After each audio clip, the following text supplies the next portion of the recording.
کہ تو بشیر نذیر نبی کا ماننے والا ہے؟ کو تیرا لب و حضرت جریر ابن عبداللہ رضی اللہ تعالیٰ عنہ کہتے ہیں میں مسلمان ہوا، نبی کریم کی بارگاہ میں حاضر ہوا، ملا علی قاری نے لکھا ہے، کہتے ہیں مسلمان ہوا، کلمہ پڑھا۔ تو میں نے عرض کی یا رسول اللہ کوئی نصیحت کر دیں، تو محبوب فرمانے لگے نصیحت میری تیرے لیے یہ ہے کہ الدین النصیحہ، میرا سارا دین ہی کسی کا بھلا کرنے کا نام ہے۔ دین سارا نصیحت ہے، خیر خواہی کا نام دین ہے، بھلا کرنے کا نام دین ہے۔ کوشش کرنا تیری وجہ سے کسی کا بھلا ہو جائے، تیری وجہ سے کسی کا۔ کہنے لگے بات ختم ہو گئی۔ آپ فرماتے ہیں میں چھوٹا سا بیوپاری تھا، تاجر تھا، میں نا دیہاتوں سے جانور خرید کے شہروں میں بیچا کرتا تھا۔ پہلے دن کلمہ پڑھا اور کلمہ پڑھ کے میں نکلا مال خریدنے کے لیے، تو ایک یہودی سے میں نے گھوڑا خریدا، 3 دینار میں ہمارا سودا ہو گیا۔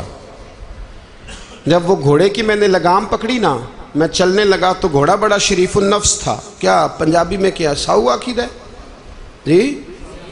بڑا جی ساؤ ہے، تو کہتے ہیں وہ بڑا شریف النفس تھا۔ تو اس طرح کا جو جانور ہوتا تھا وہ عرب کے لوگ گھر میں رکھنا پسند کرتے تھے کہ بچے بھی سواری کر لیں گے، تنگ نہیں کرے گا کسی کو۔ کہتے ہیں جب وہ تھوڑا سا آگے بڑھا تو میں نے اسے کہا یار یہ تو بڑا شریف ہے، یہ تو مہنگا ہے، یہ تو گھر رکھنے کے لیے لوگ خریدیں گے، تیرا تو گھوڑا 6 دینار کا ہے۔